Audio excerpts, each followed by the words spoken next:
দেৰগাঁও ক্ৰীড়া সন্থা ভৱনত 12 আৰু 13 জুলাই শনি আৰু দেওবাৰে গীতাশ্ৰী মিউজিক একাডেমীৰ উদ্যোগত ৰূপালী জয়ন্তী বৰ্ষৰ লগত সংগতি ৰাখি এখনি গীতৰ কৰ্মশালা অনুষ্ঠিত কৰা হৈছে।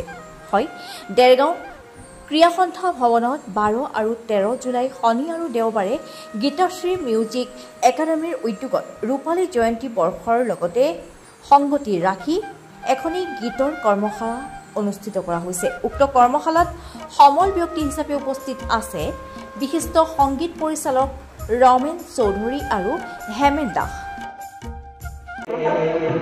গীতাশ্ৰী মিউজিকৰ যিটো কৰ্মশালা আজিৰ পৰা আৰম্ভ হৈছে, এইটো সুন্দৰ প্ৰচেষ্টা। আমি যিমান পাৰোঁ আমি পুৰণি গীত মাতবিলাক আমি সুন্দৰভাৱে ৰাখিব লাগিব। আজিৰ প্ৰজন্ম ৰাখিব লাগিব, ইয়াৰ নেক্সট প্ৰজন্ম ৰাখিব লাগিব। গতিকে আমাৰ উদ্দেশ্য হৈছে কি যিবিলাক বিলুপ্ত, কিছুমান হয়তো ল'ৰা ছোৱালীবোৰ গান শুনাই নাই, কাৰণ এইবিলাক 40s পৰা ৰেকৰ্ডিং হৈছিলে 50s ভিতৰত, সেইবিলাক হয়তো ৰেকৰ্ডো নাই, কিন্তু আমি সংগ্ৰহ কৰি সেইবোৰ গীত মাত সুন্দৰভাৱে ৰাখিব লাগে কাৰণে কৈছোঁ। যেনে আনন্দন দাস হওক বা গুৰুপ্ৰথম দাসে হওক, প্ৰসন্নলাল চৌধুৰী হওক, এনে বহুত বিভিন্ন বিজন বৰদলৈ আছিল, তেওঁলোকে মুক্তিনাথ শৰ্মা বৰদলৈ, কীৰ্তিনাথ শৰ্মা বৰদলৈ, ৰুদ্ৰ বৰুৱা, কেশৱ মহন্তকে আদি কৰি আৰু বহুত বৰোদা শিল্পী গীতবিলাক আছে। আমি দুদিনত কৰ্মশালাত নহয়, সাধাৰণতে সময় লাগে। ল'ৰা ছোৱালী যিটো আগ্ৰহ দেখিছোঁ, আমি এতিয়া আৰম্ভণি যেতিয়া কৰিছোঁ সুন্দৰকৈ তেওঁলোকে পিক আপ কৰিব পাৰিছে, ল'ব পাৰিছে। তাৰ কাৰণ হ'ল কি, সুৰৰ যিটো পদ্ধতি আৰু যিটো ৰচনাৰ যিটো পদ্ধতি, যি সুন্দৰকৈ ৰচনা কৰি যি সুন্দৰকৈ সুৰ দিছিলে, সেইমতে কণ্ঠদান কৰিছিলে। যিটো মেলোডি বুলি যিটো কওঁ, হাৰমনি নহয়, হাৰমনিটো লাগে, কিন্তু মেলোডি আছে, এই গোটেই গানবিলাকে মেলোডি আছে, যাৰ কাৰণে ল'ৰা ছোৱালী শিকিবৰ কাৰণে আগ্ৰহ কৰে আৰু শিকাত খুব সুন্দৰকৈ পিক আপ কৰিব পাৰে, ল'ব পৰা হৈছে।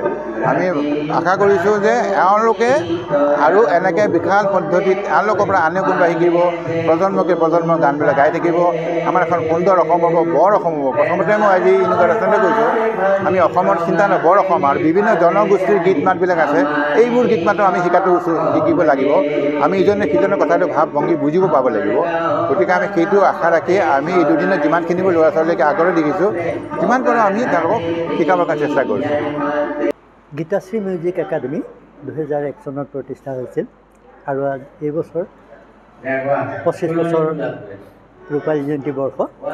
গতিকে তাৰ লগত সংগতি ৰাখি ৰাজ্যখনৰ অন্যতম সংগীত জগতৰ অন্যতম পুৰোধা ব্যক্তি শ্ৰদ্ধাৰ ৰমেন চৌধুৰীদেৱ আৰু লোকগীত আৰু বৰগীতক অসমৰ ভিতৰে বাহিৰে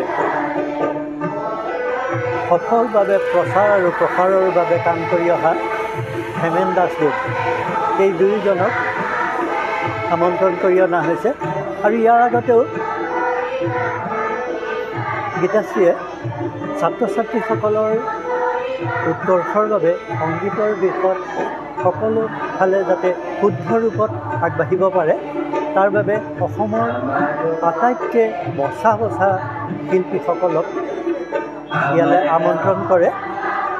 আৰু এইবাৰো আমাৰ সকলোৰে শ্ৰদ্ধাৰ ৰমেন চৌধুৰীদেৱ আৰু হেমেন দাসদেৱক আমন্ত্ৰণ কৰি আনিছে। আমি আশা কৰিছোঁ আমাৰ ছাত্ৰ ছাত্ৰীসকল উপকৃত হ'ব। আৰু বিশেষভাৱে তেখেতসকলৰ যি শিকনশৈলী, সেই শিকনশৈলীয়ে তেখেতসকলৰ আশীৰ্বাদৰ হাতখন ছাত্ৰ ছাত্ৰীসকলৰ মূৰত পৰাত বৰ ভাগ্যৱানৰ, তেওঁলোকক মই ভাগ্যৱান বুলিয়েই ক'ম। তেওঁলোকে আগলৈও এই কথা নিশ্চয় মনত ৰাখিব যে কাৰ অধীনত তেওঁলোকে কৰ্মশালা কৰিছিল। কাৰণ এতিয়া আমি এই আৰম্ভণিৰ গীতৰ কথাখিনি শুনিয়ে ইয়াৰ সম্পৰ্কে আমি অৱগত হৈছোঁ।